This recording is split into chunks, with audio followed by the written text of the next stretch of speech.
Hi, so this is class number 24 general studies revision. आज हम polity में कुछ फैक्ट्स काउंसिल ऑफ मिनिस्टर और कैबिनेट के बारे में जानेंगे। ज्योग्राफी में लाइव स्टॉक और irrigation, different irrigation methods. History में वेदास और वेदांग क्या होते हैं। इकोनॉमी में फंड्स जानेंगे और सेबी के बारे में पढ़ेंगे। आईपीसीसी सिक्स्थ रिपोर्ट का जो थर्ड पार्ट आया है 1, 2, 3 ये सारे हम रिवाइज करेंगे। Will cover all these topics, 10 topics in about 30 minutes of time. All right. So let us begin. Rajya Sabha can be dissolved bye.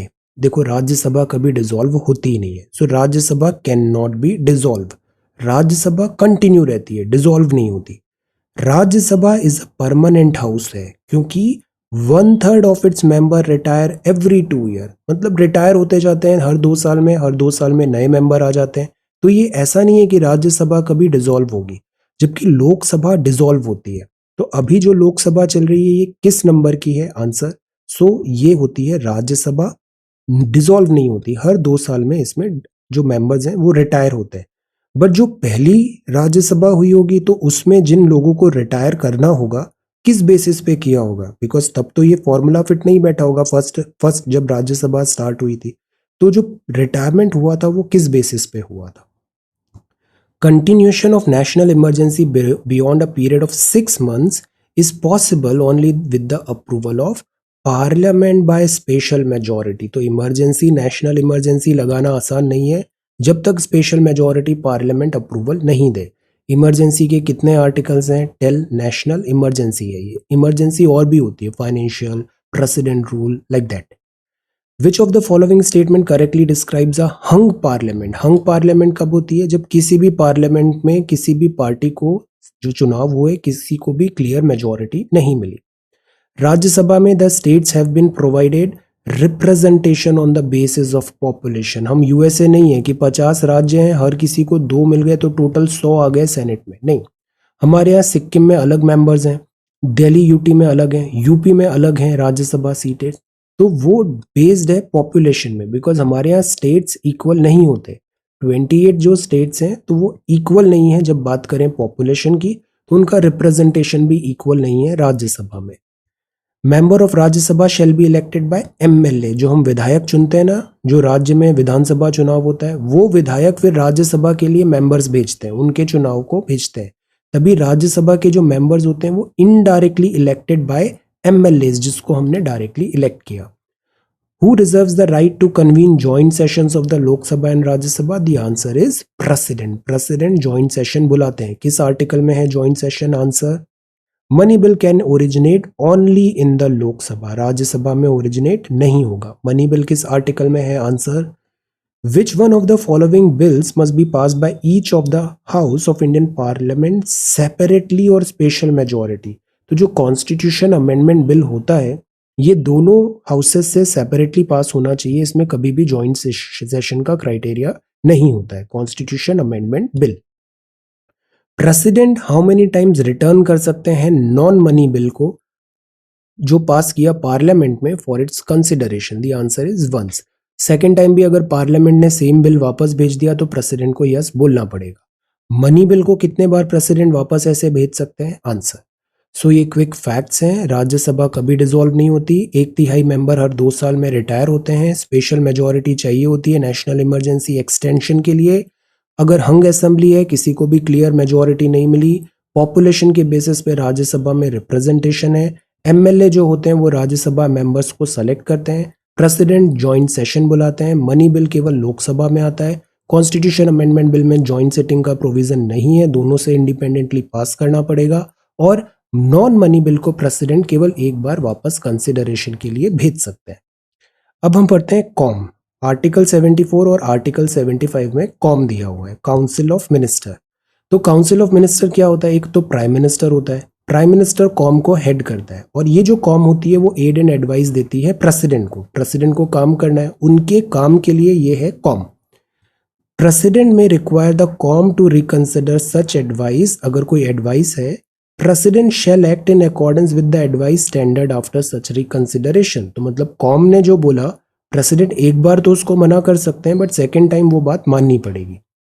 Questions whether and if and not advice was tendered by ministers to the president shall not be inquired by any court. मतलब जो com ने president को advice दिया उसके लिए आप court में inquiry नहीं करा सकते हो. प्राइम मिनिस्टर जो होता है वो अपॉइंट करते हैं by the president. Other ministers appoint होता है by president on the advice of the PM. PM बोलेंगे मुझे ये मिनिस्टर्स चाहिए तो प्रेसिडेंट फिर उनको अपॉइंट करेंगे. टोटल तो इसीलिए जो इंडिविजुअल जो होते हैं ना उनकी इंडिविजुअल जो होती है वो होती है प्रेसिडेंट के लिए रिस्पॉन्स अकाउंटेबिलिटी, और कलेक्टिव कॉम जो होती है वो लोकसभा के लिए जिम्मेदार होती है. टोटल नंबर ऑफ मिनिस्टर्स जो होते हैं वो 15% से ज़्यादा नहीं होने चाहिए. ये इंसर्ट हुआ था आर्टिकल 72(1)(a) में 91st अमेंडमेंट एक्ट 2003 में. वरना पहले क्या होता था, हर किसी को मंत्री बना दिया जाता था. अब 15% टोटल स्ट्रेंथ ऑफ लोकसभा से ज़्यादा मंत्री नहीं बनेंगे. Member of either house of parliament belonging to any political party जो डिस्क्वालीफाई होता है being member of house under 10th schedule तो वो मिनिस्टर भी नहीं होगा. तो सिंपल सा हिसाब है, आप पार्लियामेंट के पार्ट नहीं हो तो आप मिनिस्टर नहीं बनोगे. इनिशियली 6 मंथ के लिए आप ऐसा हो सकता है, बट उसके बाद आपको पार्लियामेंट का पार्ट बनना पड़ेगा. अगर जो प्लेजर ऑफ प्रेसिडेंट पे ऑफिस होल्ड किया है, इसका मतलब है जो मिनिस्टर है वो प्लेजर ऑफ द प्रेसिडेंट के बिहाफ पे अपना ऑफिस होल्ड करता है. इसका मतलब है प्रेसिडेंट की विल पे प्रेसिडेंट उसको हटा भी सकते हैं. और कभी होता है ना, कॉम से किसी मेंबर का रेजिग्नेशन मांग लिया गया तो इसके लिए प्राइम मिनिस्टर प्रेसिडेंट को बोलते हैं.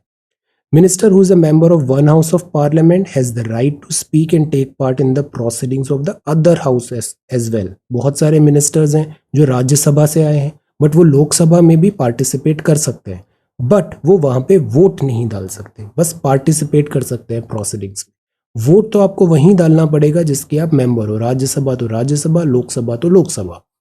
मिनिस्टर जो 6 कॉन्जिक्यूटिव मंथ में not member of either house of parliament है तो उसको रिजाइन करना पड़ेगा. So there shall always be a CoM and then can situation बना है there can be no prime minister और नो काउंसिल ऑफ मिनिस्टर. तो ऐसा नहीं है, कॉम हमेशा होती है. There shall always be a council of minister. और बट कुछ सर्टेन केसेस में हो सकता है, but there shall always be a council of minister. Then the advice tendered by जो कॉम होती है वो बाउंड होती है, प्रेसिडेंट को एक्सेप्ट करना पड़ेगा, including the suggestions of dissolution of Lok Sabha. तो कॉम ने बोला लोकसभा डिसॉल्व करना है तो प्रेसिडेंट को मानना पड़ेगा. एडवाइस स्टैंडर्ड तो कई बार क्या होता है, स्नैप पोल्स हो जाते हैं. पोल में टाइम है बट अब ऐसा लग रहा है कि 6 महीने पहले पोल करवा लिया जाए, तो कॉम ने बोला लोकसभा को डिसॉल्व कर दो तो प्रेसिडेंट फिर वैसा डिसॉल्व करेगा. प्रेसिडेंट को जो एडवाइस दी गई है वो कॉन्फिडेंशियल है और ये can be raised on the advice, no question and tendered in a court of law. तो ये बड़ा रिलेशन जो कॉम का और प्रेसिडेंट का होता है ये बड़ा क्लोज रिलेशन होता है. कॉम, अब कॉम है और एक कैबिनेट मिनिस्टर्स भी होते हैं. तो कॉम तो बहुत बड़ी बॉडी होती है, वाइडर बॉडी होती है. कॉम का भी जो फिल्टर्ड होता है वो होता है कैबिनेट. कैबिनेट में 15 से 20 मिनिस्टर ही होते हैं. कॉम में बहुत सारी कैटेगरी के मिनिस्टर होते हैं जैसे cabinet minister, deputy minister, minister of state, like that. जो कैबिनेट होती है, कैबिनेट में ना यूजुअली कैबिनेट मिनिस्टर मतलब हायर रैंकिंग के मिनिस्टर्स होते हैं, कैबिनेट मिनिस्टर्स होते हैं. जो कॉम है वो इतना फ्रिक्वेंटली मिलती नहीं है, बट जो कैबिनेट है वो बहुत फ्रिक्वेंटली मिलती है because these all are high holding ministers. ये इंपॉर्टेंट पोर्टफोलियोज एटसेट्रा इनके पास होता है. तो इन थ्योरी जो सारे डिसीजंस वगैरह होते हैं ना वो कैबिनेट के थ्रू होते हैं, कैबिनेट के थ्रू होते हैं. But CoM is there but cabinet actually सारे डिसीजंस यहाँ पे लेती है. तो कॉम जो है ये कॉन्स्टिट्यूशनल बॉडी है बिकॉज आर्टिकल 74-75 में दिया हुआ है. कैबिनेट बस एक शब्द है, आर्टिकल 352 में लिखा था जब इमरजेंसी प्रोविजंस बताने की बात आई, बट इसके अलावा ऐसा कुछ कैबिनेट के बारे में कॉन्स्टिट्यूशन में कहीं नहीं लिखा हुआ है. जबकि कॉम बाकायदा 74-75 में मेंशन है. 352 में भी यही बताया है, council consisting of prime minister, other ministers, cabinet rank appointed under article 75. तो एज सच कैबिनेट का बहुत अच्छे से दिस डेफिनेशन भी नहीं दिया हुआ है कॉन्स्टिट्यूशन में, जबकि कॉम का प्रॉपर दिया हुआ है. कॉम का जो साइज है वो टाइम टू टाइम डिटरमाइन होता है. इसमें 15% का कैप भी होता है. 15% ऑफ टोटल हाउस से बड़ी कॉम नहीं होनी चाहिए. और जो कॉम होती है ये कलेक्टिवली रेस्पॉन्सिबल होती है लोकसभा के लिए. तो दिस इज देयर, और ये collectively swim and sink together होता है, स्विम एंड सिंक टुगेदर. तो ये क्विक डिफरेंस है council of ministers versus cabinet and CoM में। इससे सवाल अक्सर बनते हैं, दैट इज वाई मैंने स्पीड से सारी चीजें कवर कर ली। वीडियो के तुरंत बाद मैं पीडीएफ शेयर कर रहा हूँ, इसको एक बार गो थ्रू कर लेना। Okay, live stock. Live stock क्या होता है? पशु। Live stock includes domestic animal जैसे cattle, buffalo, sheeps, goats, houses, horses, ponies and donkey. Camels, pigs, ये सब एनिमल्स जो हैं, हमने डोमेस्टिकेशन पढ़ा था ना इंडस वैली सिविलाइजेशन में, ये सब कहलाता है लाइव स्टॉक। इसका टाइम टू टाइम सेंसस भी होता है। अब बहुत सारी ब्रीड्स हैं, कुछ एक नाम कई बार पूछे गए हैं, तो नाम एक जनरल पता होना चाहिए। जैसे मिल्च ब्रीड है, दूध वाली, काऊ, गिर है, सिंधी है, रेड सिंधी, साहिवाल है, ये इंपॉर्टेंट है। ड्रॉट ब्रीड है, मतलब ये कम पानी वाले एरिया में भी अच्छा करेगी। नागोरी, मालवी है, सिरी। डुअल पर्पस ब्रीड है, मतलब ये वर्क भी आप इनसे करा सकते हो, that is Mewati and Nimari, Dangi, Ongole, ये है। गोट्स की ब्रीड है, जैसे पश्मीना इंपॉर्टेंट है, मारवाड़ी, महसाना, काठियावाड़ी, बीटल, ये इंपॉर्टेंट है। बफेलो में एक मुर्रा बहुत फेमस है, एंड महसाना, नागपुरी, भंडावारी, भदावरी। हॉर्सेज में मारवाड़ी, काठियावाड़ी, देन भूटानी, ये सारे हॉर्सेज है। सारे याद नहीं रखने, बट ऐसा नहीं हो कि जैसे साहिवाल पूछ लिया, साहिवाल पता होना चाहिए काऊ है। मुर्रा जो है, मुर्रा आपको जैसे बफेलो का है। पश्मीना पूछ लिया, दैट इज गोट्स का है, शीप्स का है। बेसिक बेसिक हमें कुछ नाम पता होने चाहिए। सो ये डिफरेंट ब्रीड्स हैं एनिमल्स की, लाइव स्टॉक। अब इरिगेशन एक बहुत इंपॉर्टेंट टॉपिक है, इसको मैं क्विकली पूरा कवर कराता हूँ। फ्लो इरिगेशन क्या होता है? बिकॉज इंडिया में एग्रीकल्चर मतलब पानी, तो इरिगेशन एक होता है फ्लो इरिगेशन। वाटर और रिजर्वायर और टैंक है वो हायर लेवल पे, और पानी का हमेशा कैसे फ्लो होता है? Higher potential energy to low potential energy. तो वाटर टैंक हाइट पे रखा हुआ है, चैनल बना दिया, पानी वहां से धीरे धीरे फ्लो होता हुआ आएगा, और इस तरीके से ये इरिगेशन फील्ड पे हो जाएगा। तो दिस इज फ्लो इरिगेशन। बहाव, ग्रेविटी से हम यूज करके इरिगेशन कर रहे हैं, बट हर जगह तो ये पॉसिबल नहीं होगा। ग्रेविटी अगर वर्क नहीं कर रही है, नीचे से ऊपर ले जाना है पानी, देन व्हाट? सो ये फ्लो इरिगेशन है, इसकी लिमिटेशंस होती है। अगर हमें लो ग्रेविटी से हाई ग्रेविटी, मतलब लो हाइट से हाई एल्टीट्यूड पे ले जाना है, तो पानी को लिफ्ट करना पड़ेगा, तो वो होता है लिफ्ट इरिगेशन। हायर लेवल पे ले जाना है canals, tanks from a lower level, at a lower level, तो उसको लिफ्ट करना पड़ता है। तो ये लिफ्ट होता है वेल्स एंड टैंक्स से। हम कई बार ट्यूब वेल्स यूज करते हैं, इलेक्ट्रिसिटी यूज करते हैं, तो दिस इज कॉल्ड लिफ्ट। शब्दों में जाओ, दिस इज लिफ्ट इरिगेशन। इससे ना एक एमसीक्यू बन सकता है, 4 स्टेटमेंट दिए हैं, लिफ्ट इरिगेशन क्या होता है, फ्लो इरिगेशन क्या होता है, लाइक दैट। तो ये फ्लो हुआ, ये लिफ्ट हुआ। ड्रिप मतलब बूंद बूंद, ये फेवरेट है, 2 या 3 बार सवाल आया है इससे। मतलब जड़ की एग्जैक्ट जो रूट है जहां पानी चाहिए, केवल वहीं पानी दो, इससे पानी का वेस्टेज नहीं होगा। तो water is delivered at or near the zone of the root, zone of plants, drop by drop, ताकि वो उसको एब्जॉर्ब भी कर पाए, एवापोरेट नहीं हो। तो दिस इज ड्रिप इरिगेशन। ये बड़ा वाटर एफिशिएंट होता है, इससे एवापोरेशन, रन ऑफ है वो मिनिमाइज हो गया, ज्यादा थोड़ा थोड़ा पानी आ रहा है। इसको ट्रिकल इरिगेशन भी बोलते हैं। इससे वीड एंड सॉइल इरोजन भी दूर होता है। तो this is drip irrigation, this is very very important. Israel इसमें बड़ा चैंपियन है। स्प्रिंकल इरिगेशन मतलब फव्वारा। नाउ डेज स्प्रिंकल इरिगेशन भी यूज होता है, जहाँ पे इरिगेटेड लेस वाटर दिया हुआ है, अक्सर खेतों में, ये इंडिया में बहुत कॉमन है स्प्रिंकल इरिगेशन। तो ये कौन से टाइप्स थे? स्प्रिंकल, ड्रिप, लिफ्ट और फ्लो। अब इरिगेशन में जैसे टाइप्स देखें तो कुछ कैनाल्स के थ्रू है, कुछ वेल्स है, कुछ टैंक्स हैं, अदर्स है, ग्राउंड वाटर भी होता है।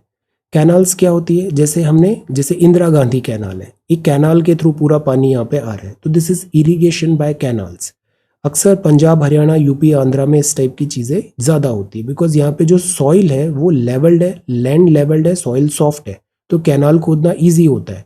वही अगर आप साउथ में जाओ तो वहाँ तो चट्टाने हैं, आप कैनाल नहीं बना पाओगे। तो कुछ पेरेनियल कैनाल भी होती है, इसमें से जैसे अपर बारी डोआब है, सिरहंद कैनाल पंजाब बहुत न्यूज़ में थी, वेस्ट यमुना कैनाल है, चक्रा कैनाल है हरियाणा की। जो चक्रा कैनाल है ये largest canal of the country है। कैनाल सर्व करता है इरिगेशन पंजाब एंड हरियाणा में। राजस्थान में है इंदिरा गांधी कैनाल, राजस्थान, ये लॉन्गेस्ट कैनाल है। सी, चक्र लार्जेस्ट थी, ये लॉन्गेस्ट कैनाल ऑफ एशिया है। Rajasthan is the longest, Indira Gandhi longest canal of Asia है। तो ये किस डैम से निकलती है आप बताना? Indira Gandhi canal. This is very important, case study होती है इस पे। ऑल्दो इससे चैलेंजेस भी आ रहे हैं बहुत ज़्यादा, जैसे मॉस्किटो ब्रीडिंग, सीपेजेस एट्सेट्रा हो रहा है, इसमें वारबंदी भी की जाती है। This is Indira Gandhi canal, mains optional में बहुत डिटेल में इसको हम पढ़ते हैं। ऐसी और भी कुछ कैनाल है, बेतवा। ये एक और इम्पॉर्टेंट इसलिए भी होगा बिकॉज केन बेतवा इंटरलिंकिंग अभी न्यूज में है, केन बेतवा, तो उसमें वाटर को लिफ्ट भी करना पड़ेगा हमें। बहुत सारी जो कैनाल है वो साउथ में भी हैं, कुछ कैनाल जैसे कृष्णा, गोदावरी, तुंगभद्रा में है। ये जो कैनाल्स है ना, ये पेनिनसुलर प्लेटू में प्रैक्टिकली एब्सेंट है, जैसा मैंने पहले बताया, बिकॉज रॉक्स बहुत ज्यादा है, कैनाल खोदना डिफिकल्ट है यहाँ पे। तो ये तो कैनाल इरिगेशन हो। कुछ होता है कुएं, वेल्स। रेन वाटर आया, रेन वाटर कुओं में चला जाएगा जहाँ सॉइल सॉफ्ट और पोरस है और अंदर काफी पानी वहां पे इकट्ठा हो जाएगा लोअर डेप्थ पे। अब बस इसी पानी को आप यूज करो, लिफ्ट करके इरिगेशन में यूज करो, इरिगेशन में यूज करो। प्राइमरी इरिगेशन जो है वेस्टर्न पार्ट जैसे यूपी, बिहार, यहाँ पे जो वाटर लेवल है, गंगा है यहाँ पे, तो वाटर लेवल भी ज्यादा डेप्थ पे नहीं होता, तो इधर दिस वेल इरिगेशन भी काफी यूज में होता है। जो कोस्टल स्ट्रिप है, तमिलनाडु, आंध्रा, कुछ पार्ट राजस्थान, हरियाणा, गुजरात, यहाँ पे भी वेल से इरिगेशन होता है। पावर ड्रिवन पंप्स भी होते हैं, लिफ्ट होता है वाटर, पर्शियन व्हील होता है, एक पर्शियन व्हील, इससे एनिमल के पीछे बैक में बांध देते हो पानी को, वो बाहर निकलता है, Persian wheels. Power driven pumps भी यूज हो रहा है। सो दिस इज वेल, कुआं। बाकी टैंक्स भी होता है, टैंक्स ये पेनिनसुला में बहुत है, टैंक्स बहुत है पेनिनसुला में, मतलब बाउरी टाइप जो होती है ना वो। इंडिविजुअल ग्रुप फार्मर्स हैं वो ऐसा टैंक बना लेते हैं, जैसे हैदराबाद सब जगह देखो यहाँ पे टैंक बहुत है, टैंक बने हुए हैं। प्लेटू की सॉइल हार्ड है तो लैंड अनड्यूलेटेड है, तो यहाँ कैनाल और वेल नहीं हो पाता, यहाँ पे टैंक चलता है। तो टैंक जो है ये high bonds of one side of valley और हिल में ऐसा कुछ टैंक बना दिया जिसमें पानी को अपन ने रोक के रखा हुआ है। डैम्स है एक्चुअली छोटे छोटे डैम्स। इससे फिर चैनल्स के थ्रू आप पानी को इरिगेशन लैंड में ले जा सकते हैं। ओके, अब जैसे निजाम सागर है, what is this? This is a dam, this is a tank. Usman Sagar, Hussain Sagar, Krishnaraja Sagar, these all are dam. Peninsula में डैम्स ज्यादा है, टैंक्स। तो इस तरीके से टैंक इरिगेशन होता है। बट बाद में हमने देखा कि कुछ जो रिवर्स हैं वहाँ बहुत पानी आता है मानसून में और फिर बाकी सीजन में पानी नहीं होता है। क्यों ना उस वाटर को स्टोर किया जाए, इससे फ्लड की प्रॉब्लम भी सॉल्व हो जाएगी और जो एक्स्ट्रा वाटर है उससे हम ईयर लॉन्ग पानी का डिलीवरी ले पाएंगे। तो उससे बनते हैं मल्टीपर्पज प्रोजेक्ट्स, जैसे कि सौरो ऑफ बिहार को टेम किया हमने, है ना। इस तरीके से मल्टीपर्पज प्रोजेक्ट्स बनते हैं यहाँ पे। मल्टीपर्पज प्रोजेक्ट्स नर्मदा में बनेगा, ऊपर सतलज में बनेगा, ये मल्टीपर्पज है। महानदी में बनेगा। ये temples of resurgent India Jawaharlal Nehru ji ने बोला था। मल्टीपर्पज जो होता है ये बहुत ह्यूज में हाइड्रो प्रोजेक्ट्स होता है। मल्टी लिखा हुआ है मतलब बहुत सारा काम होगा, वाटर रिटेंशन है, इरिगेशन है, पाइपलाइन के थ्रू सिटी को पानी भी सप्लाई हो रहा है, हाइडल स्टेशन बनाया तो पावर जनरेशन भी हो रहा है, ये सब चीजें यहाँ पे होती है। इससे फ्लडिंग कम हो गया, वाटर का अवेलेबिलिटी भी हो गया, इंडस्ट्रियल कंजम्पशन भी हो गया। यहाँ पे फिशरीज भी होती है, पावर जनरेशन भी होता है, नेविगेशन भी होता है, टूरिज्म भी होता है। So that is why multi purpose dams बोलते हैं इन्हें। बट इससे प्रॉब्लम भी होती है, डिस्प्लेसमेंट होता है। बहुत सारे लोग जो वहाँ रह रहे थे उनको घर छोड़ के जाना पड़ेगा, प्लांट्स एनिमल्स को। डूब में बहुत सारा एरिया आता है, फिर उसका मुआवजा देना पड़ता है, फिर रिहेबिलिटेशन करना पड़ता है। डैम में अभी जैसे मुल्ला पेरियार डैम है, स्टेट्स आपस में लड़ते हैं और फिर इस डैम की सेफ्टी कॉम्प्रोमाइज भी होती है। तो मल्टीपर्पज प्रोजेक्ट्स जो हैं इसमें प्रोज भी हैं और कॉन्स भी हैं। ट्राइबल कम्युनिटीज को डिफिकल्टी होती है, डाउन स्ट्रीम फिशिंग इम्पैक्ट होती है, अर्थक्वेक, सबमर्जेंस एटसेट्रा होगा तो डिसीजेस का स्प्रेड भी होता है। सो एक थ्योरी न्यूज भी आया था कि ये जो टेम्पल्स ऑफ रिसर्जेंट इंडिया है, मल्टीपर्पज प्रोजेक्ट्स, क्या ये इतने इफेक्टिव हो पाए जितना इनसे एक्सपेक्टेशंस थी। तो ये तो हुए प्राइमरली इरिगेशन की technique, flow, lift, drip, sprinkle, canal के थ्रू, वेल्स के थ्रू, टैंक्स के थ्रू और मल्टीपर्पज प्रोजेक्ट्स के थ्रू। अब हम हिस्ट्री में क्विकली देखते हैं लिटरेचर, वैदिक पीरियड का। वेदा क्या होता है? वेदा जो होता है इसका मतलब रूट है विद, इसका मतलब जानना, knowledge, signifying knowledge par excellence. तो जो वेदास है मतलब ये नॉलेज का पावर हाउस है। इसमें हिम्स हैं, प्रेयर्स हैं, चार्म्स हैं, सैक्रिफिशियल फॉर्मूले हैं। So these are Vedas. Vedas जो होते हैं अपरुषेय माने जाते हैं, नॉट मेड बाय मेन, और नित्य है मतलब हमेशा के लिए है, एटर्निटी है ये।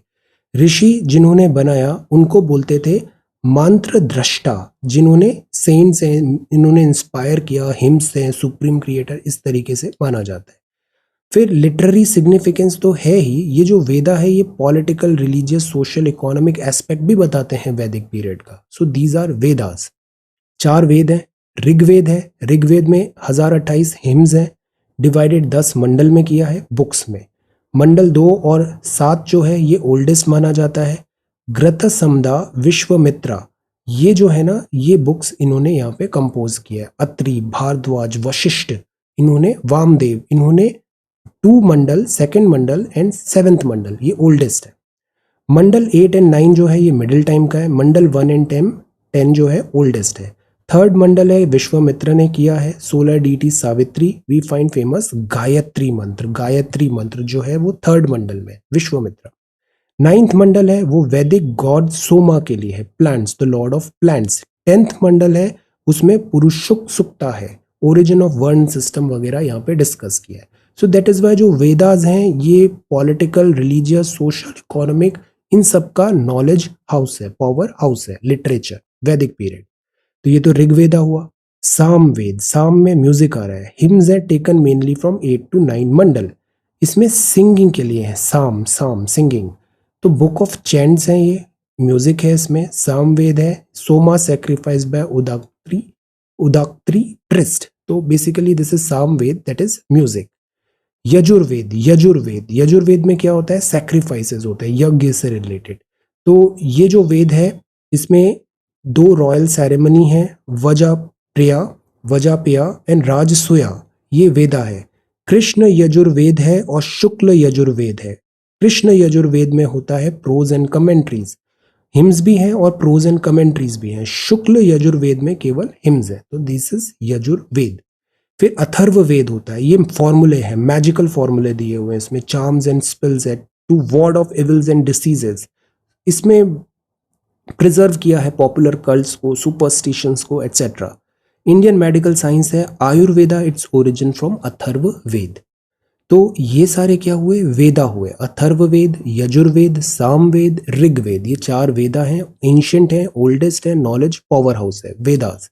ऋग्वेद, सामवेद, यजुर्वेद एंड अथर्ववेद। कुछ होता है स्मृति, स्मृति मतलब memory. Literature handed down by tradition, मतलब टीचर्स टू स्टूडेंट, ऐसे ये फॉलो होता हुआ आया ट्रेडिशन, ह्यूमन ओरिजिन है इसका। तो ये 6 वेद, वेद 4 वेद थे, ऐसे 6 वेदांग होते हैं, वेदांग बोलते हैं उन्हें। जैसे शिक्षा, शिक्षा में फोनेटिक्स है, प्रोनाउंसिएशन है। कल्पा, इसमें सैक्रिफिशियल रिचुअल है। व्याकरण, ग्रामर। निरुक्ता, एटाइमोलॉजी है, एक्सप्लेनेशन ऑफ वर्ड्स, रूट्स क्या है। छंदा में मैट्रिक्स है, ज्योतिषा में एस्ट्रोनॉमी है। तो शिक्षा, कल्प, व्याकरण, निरुक्त, छंद और ज्योतिषा, ये सारे वेद के अंग है, स्मृति है ये। ओके, अब हम इकोनॉमिक्स में पढ़ते हैं वेंचर कैपिटल फंड क्या होता है। टाइप्स ऑफ फंड देखेंगे, वेंचर, एंजल, हेज, बैंक्स आती, पार्टिसिपेटरी नोट्स, एटसेट्रा। तो वेंचर कैपिटल फंड क्या होता है, ये वो फंड होता है विच प्रोवाइड्स अर्ली, शुरुआत में high risk high potential growth startup को। स्टार्टअप किया है, पैसे की जरूरत है, वेंचर कैपिटल फंड ने आपको शुरू में बहुत पैसा दे दिया, फंडिंग की रिक्वायरमेंट होगी, तो this is venture capital. Funding जो होती है वो क्यों होता है, सबको लगता है ये स्टार्टअप आगे तक जाएगा, मेहनत कर रहे हैं, तो इसलिए पैसा वहां पे दिया, बेट किया वहां पे। सक्सेसफुल वेंचर होगा तो बाद में बहुत अच्छे रिटर्न्स आ जाएंगे, ऐसा सोच के पैसे लगाए जाते हैं। ये जो होता है ये सीड फंडिंग के बाद मिलता है। सीड फंडिंग मतलब शुरुआत के लिए थोड़ा पैसा ले लिया, अब एक्सपेंशन वगैरह भी करना है, ग्रोथ फंडिंग राउंड है, तो आप वेंचर कैपिटल से फंड लोगे और ग्रोथ की तरफ जाओगे। तो ये इस स्टेज में companies just start to grow, but after it has created a certain base, तो वेंचर कैपिटल फंड है। आप नए एरिया में वेंचर कर रहे हो, नई ग्रोथ ढूंढ रहे हो, तो वो वेंचर कैपिटल फंड हुआ। कुछ एंजल इन्वेस्टर होते हैं, ये लार्ज फाइनेंशियल रिसोर्सेज है, बहुत पैसा है इनके पास, ये स्टार्टअप्स वगैरह में पैसा देते हैं। कुछ सक्सेस होता है तो इनका सारा कॉस्ट रिकवर हो जाता है। कैपिटल देते हैं बिजनेस स्टार्टअप को इन एक्सचेंज ऑफ इक्विटी और कन्वर्टेबल डेट, मतलब आप स्टार्टअप करो, आपको मेरे को इक्विटी दो, उसमें पार्टनर बनाओ, या फिर कुछ ये डेट ले लो, इतना पैसा मुझे वापस देना है बाद में। तो ये एंजल इन्वेस्टर्स होते हैं। ये इनिशियल सीड मनी देते हैं, शुरुआत का। कई बार कंपनी के पास पैसा नहीं है तो ये यहाँ से पैसा भी हेल्प करते हैं। तो बिजनेस को सक्सीड करने में ज़्यादा इनका फोकस रहता है then making super profit, and in the sense ये डिफरेंट होते हैं वेंचर कैपिटल। तो एंजल कौन होता है, एंजल मतलब जिसने आपको बहुत ज़रूरत थी, अचानक आके आपकी हेल्प कर दी, ऐसे लोग कौन होते हैं, एंटरप्रेन्योर में फैमिली, फ्रेंड्स, एटसेट्रा। सो ये एंजल इन्वेस्टर हुए। हेज, हेज क्या होता है? हेज मतलब जैसे फेंसिंग होता है, हेज प्रोटेक्शन के लिए होती है, घर के बाहर फेंसिंग लगा रखी है तो फंड के बाहर हेज लगा दिया, तो दैट इज हेज फंड। ये अग्रेसिवली मैनेज्ड पोर्टफोलियो होता है इन्वेस्टमेंट का।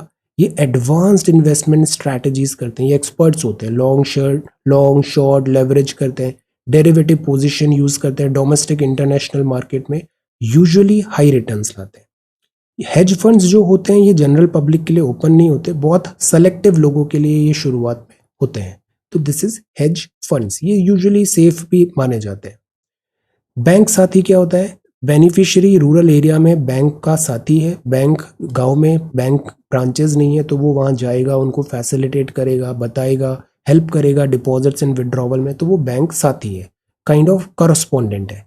पार्टिसिपेटरी नोट्स क्या होता है? पार्टिसिपेट करना है आपको इंडियन स्टॉक मार्केट में, बट आपको एक्चुअली में उसमें रजिस्टर नहीं करना है, तो आप पी नोट्स के थ्रू आओगे। ये फाइनेंशियल इंस्ट्रूमेंट्स हैं, वेल्दी इन्वेस्टर्स डाइवर्सिफाई करने की इन्वेस्टमेंट अपनी कोशिश कर रहे हैं, वो इंडियन मार्केट में नहीं आना चाहते बट वो पी नोट्स के थ्रू यहाँ पे पार्टिसिपेट करना चाहते हैं, तो वो पार्टिसिपेटरी नोट्स के थ्रू ये रास्ता चूज करेंगे। सोवरेन वेल्थ फंड क्या होता है? जैसे सऊदी का सोवरेन वेल्थ फंड है, बहुत पैसा है उसमें। Pool of money derive from countries financial resources, तो सऊदी यूएई क्या बोल रहे हैं? हम इंडिया में पैसा लगाना चाहते हैं सोवरेन वेल्थ फंड से, और इंडिया बोल रहा है you are more than welcome, you are most welcome. So the for the purpose of investing in area जो बेनिफिट करे कंट्री की इकोनॉमी को और पीपल इन द फ्यूचर, तो इंडिया इस तरीके से एक्स्ट्रा फंड्स भी डिमांड करता है, सोवरेन वेल्थ फंड को इंडिया में इन्वेस्ट करो, एक्स्ट्रा पैसा, इससे आपको हायर रिटर्न्स आएंगे बाद में, इस तरीके से होता है। बिकॉज मनी को इन्वेस्ट नहीं करो तो वो डिटीरियोरेट होने लग जाता है, so that is why money investment circulation जरूरी होता है, sovereign wealth fund. Mutual funds भी हम देखते हैं स्टॉक मार्केट्स वगैरह में, तो म्यूचुअल फंड्स में एक्चुअली एक फंड नहीं, एक पूल बना लेते हैं बहुत सारे इन्वेस्टर्स का। 100 लोग हैं, 100 लोगों को कुछ नहीं पता है स्टॉक मार्केट के, इन्होंने अपना पैसा दिया एक फंड मैनेजर को, पूलिंग किया उसने 100 लोगों के फंड्स को, और फिर वो अपने एक्सपीरियंस एक्सपर्टीज से स्टॉक मार्केट में प्ले कर रहे हैं, तो दिस इज म्यूचुअल बहुत सारे लोगों का है। तो funds collected from many investors for the purpose of investing in securities, stock, bonds, money, instrument, similar assets. यहाँ कलेक्टिव बार्गेनिंग पावर आ जाती है म्यूचुअल फंड्स में, but mutual funds are subjected to market risk. Mutual funds are managed by professional fund manager, हमको नहीं पता funds, तो fund manager हमारे फंड्स को मैनेज कर रहे हैं। तो ये हुआ venture capital fund, this is angel investor, this is hedge fund, bank साथी, participatory note, sovereign wealth fund and mutual funds. अब सेबी बहुत न्यूज में है अभी। सेबी क्या है? Security exchange board of India. SEBI act 1992 से बनी थी, बिकॉज स्टॉक मार्केट्स के स्कैम्स भी बहुत हुए, तो एक बॉडी चाहिए जो गलीबल ऑर्डिनरी जो पैसा लगा रहा है जनता, उसका फंड प्रोटेक्ट करने के लिए, तो उसके लिए आता है SEBI, security exchange board of India. ये प्रोटेक्ट करता है इंटरेस्ट ऑफ इन्वेस्टर्स जो हैं उनका, प्रमोट करता है, मार्केट को स्ट्रीमलाइन करता है, इरेगुलरिटी दूर करता है, ये सब काम सेबी का है। तो ये स्टॉक एक्सचेंजेस से रिलेटेड जो भी है ना, स्टॉक ब्रोकर किस तरीके से काम होना है, बैंकर, अंडर राइटर, ये सारी प्रैक्टिसेस जो है ना उसको मॉनिटर करता है, स्ट्रीमलाइन करता है, रेगुलेट करता है, ट्रांसपेरेंसी लाता है। मेन फंक्शन क्या है सेबी का? रेगुलेट करना business, stock market and security market का, सेल्फ रेगुलेटरी ऑर्गेनाइजेशन को प्रमोट करना, सेल्फ रेगुलेशन लाना, अनफेयर ट्रेड प्रैक्टिसेस को चेक करना, फ्रॉड्स भी बहुत होते हैं यहाँ पे, उसको रोकना, प्रमोट करना अवेयरनेस इन्वेस्टर्स में, इंटरमीडियरीज में about safety of market, prohibit करना इनसाइडर ट्रेडिंग, इंडिया में ऐसे अलाउड नहीं है insider trading, huge acquisition of shares and takeovers, कई बार बड़े बड़े जो डीप पॉकेट्स होते हैं ये मैनिपुलेट करने की कोशिश करते हैं शेयर मार्केट को, तो उसको भी ये यहाँ पे चेक करता है। So this is SEBI. SEBI किस टाइप की बॉडी है? टेल, ये किसी एग्जीक्यूटिव एक्शन से बनी है या पार्लियामेंट के लॉ से बनी है, एक्ट ऑफ पार्लियामेंट से बनी है? आंसर सेबी। अब हम पढ़ते हैं आईपीसीसी, बहुत इंपॉर्टेंट है ये, inter governmental panel on climate change. IPCC basically एक इंटर गवर्नमेंटल बॉडी है यूनाइटेड नेशन की, ये वर्ल्ड मेट्रोलॉजिकल ऑर्गेनाइजेशन ने बनाया था, यूएनईपी एंड डब्ल्यूएमओ ने 1988 में। सारे जो यूएन के मेंबर हैं वो इसके मेंबर बन सकते हैं। बेसिकली आईपीसीसी का काम होता है ह्यूमन इंड्यूस्ड क्लाइमेट चेंज के बारे में साइंटिफिक इंफॉर्मेशन लाना, ताकि हम एक्चुअली समझ पाए कि ग्लेशियर्स मेल्ट हो रहा है, this is the data, this is the scientific data. तो ये काम आईपीसीसी का होता है। ये नेचुरल, पॉलिटिकल, इकोनॉमिक इम्पैक्ट भी देखता है, एंथ्रोपोजेनिक क्लाइमेट चेंज का, और रेस्पॉन्स ऑप्शंस बताता है। मेन एक्टिविटी जो होती है इसकी वो होता है रिपोर्ट करना, असेसमेंट करना, जो डेटा है उसको कलेक्ट करना, उससे डिराइव करना रिजल्ट्स, ये सारी चीज़ें क्लाइमेट चेंज। पर आईपीसीसी खुद जाके रिसर्च नहीं करेगा कि ग्लेशियर्स मेल्ट हो रहे हैं तो आईपीसीसी टीम जाके देखेगा कितना ग्लेशियर मेल्ट हुआ। नो, ये बस डेटा कलेक्ट करता है सबसे और उसके बेसिस पे रिपोर्ट बनाता है, साइंटिफिक लिटरेचर लेता है और उसको लॉजिकल कंक्लूजन में लेके आता है। तो खुद जाके मॉनिटर नहीं करता है ये, it does not monitor climate और रिलेटेड फिनोमिनन इटसेल्फ। ये गैदर करता है चीज़ों को और उसको लॉजिकल कंक्लूजन में कन्वर्ट करता है। So this is IPCC. अब इसकी असेसमेंट रिपोर्ट्स आती है, हर कुछ सालों में आती है। जैसे अभी 6th असेसमेंट रिपोर्ट आई, यूजुअली इनका वेटेज बहुत होता है, इसको बहुत सीरियसली लिया जाता है, सिंसियरली साइंटिफिक इवैल्यूएशन होता है बिकॉज यहाँ पे। तो इस रिपोर्ट के बेसिस पे जो गवर्नमेंट्स है वो अपनी पॉलिसी फॉर्मुलेशन करते हैं, थ्रेट का परसेप्शन देखते हैं और उसके अकॉर्डिंग पॉलिसी फॉर्मुलेशन करते हैं। तो दिस इज इंपॉर्टेंट। अभी 6th असेसमेंट रिपोर्ट आई है 2021 में, दैट इज वाई मैं इतना एम्फेसाइज कर रहा हूँ, दिस इज इंपॉर्टेंट। हर 5-6 सालों में आ रही है, अभी 6th रिपोर्ट आई है। तो 6th रिपोर्ट के 3 पार्ट्स हैं। पहला पार्ट 2021 में आया था, दूसरा फरवरी में आया था और तीसरा अभी कल परसों ही आया है। तो दैट इज वाई हमने इस तीनों पे आंसर राइटिंग किया। वेबसाइट में आईपीसीसी सर्च करना, ये तीनों आपको वहां पे मिलेंगे। फर्स्ट हमने अगस्त में किया था जब रिपोर्ट आई, फरवरी में सेकेंड पार्ट का देखा और अभी थर्ड पार्ट आया। जो फर्स्ट पार्ट था उसने बताया इंटेंस हो रहा है, फ्रिक्वेंट हो रहा है, हीट वेव्स, एक्सट्रीम रेनफॉल हो रहा है, स्पेटियल टेम्पोरल डिस्टर्बेंसेस हो रहे हैं, सी लेवल्स बढ़ रहा है, ड्रॉट्स आ रहे हैं, ग्लेशियर्स आ रहे हैं, 1.5 डिग्री से ज़्यादा सेल्सियस हमारा टेम्परेचर राइज हो रहा है, इससे और ज़्यादा डिफिकल्टी आने वाली है। So like it is inevitable जो हो रहा है क्लाइमेट चेंज। सेकेंड पार्ट ने बताया, वार्न किया, मल्टीपल क्लाइमेट इंड्यूस्ड डिजास्टर्स होने वाले अगले 2 डेकेड में। और स्पेशली इसने वेट बल्ब पढ़ा था हमने, जो सिटीज हैं, सिटीज ज़्यादा वल्नरेबल होगी, पॉपुलेशन ज़्यादा वल्नरेबल होगी, ग्रीन हाउस गैस को हमें कम करना ज़रूरी है। तो ये पहली 2 रिपोर्ट में आया, पार्ट में आया। अब 56th सेशन हुआ था आईपीसीसी का, समरी पॉलिसी मेकर्स जो थे उनका अप्रूवल हुआ। वर्किंग ग्रुप 3 ने अभी कंट्रीब्यूट किया 6th assessment report, mitigation of climate change. अब जो अभी थर्ड पार्ट आया है इसका क्या अंडरस्टैंडिंग है? पहला तो अपडेटेड ग्लोबल असेसमेंट होना ज़रूरी है।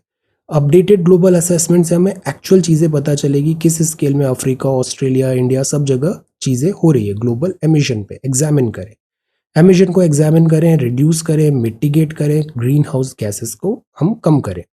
ग्रीन हाउस गैसेस जो हैं कितनी होती हैं ग्रीन हाउस गैसेस बताइए? कुछ ही दिन पहले हमने पढ़ा था, रिवीजन रिवाइज करिए, 24 वीडियोस हो चुके हैं अपने रिवीजन क्लास के, रिवाइज। एवरेज एनुअल जो ग्रीन हाउस गैस इमिशन है वो बहुत ज़्यादा है, इसको कम करो। बिना इमीडिएट और डीप एमिशन कट से ये जो 1.5 डिग्री का सपना है ये पूरा होता हमें, हम इस रीच को, गोल टारगेट अचीव होते नहीं नजर आ रहा है। हमको लिमिट करना ज़रूरी है, it's high time. Increasing evidence of climate change action अभी दिख रहे हैं। Solar, wind energy and batteries का कॉस्ट अभी भी ज़्यादा है, हम सस्टेन डिक्रीज कर पा रहे हैं but this is not sufficient. Policies में पार्टिसिपेशन हो, डिफॉरेस्टेशन कम करें, डिप्लॉयमेंट करें रिन्यूएबल एनर्जी का, कंट्रीज वर फॉलिंग बिहाइंड। सो ये बात का है, नेट जीरो जो है, इंडिया नेट जीरो कब हो रहा है? आंसर, तो the point is much to be desired, अभी हम फॉलिंग बिहाइंड है। सो ये आईपीसीसी की रिपोर्ट्स है। ओके, तो ये प्रोबेबल क्वेश्चन है, इससे आना चाहिए आईपीसीसी में। तो आज हमने आईपीसीसी पढ़ा, सेबी भी कवर कर लिया, टाइप्स ऑफ फंड्स देखे, वेदा एंड वेदांग देखा, and irrigation technique, live stock, कॉम और certain facts. So revise it. Thank you so much for watching this video. Take care, study well and be safe.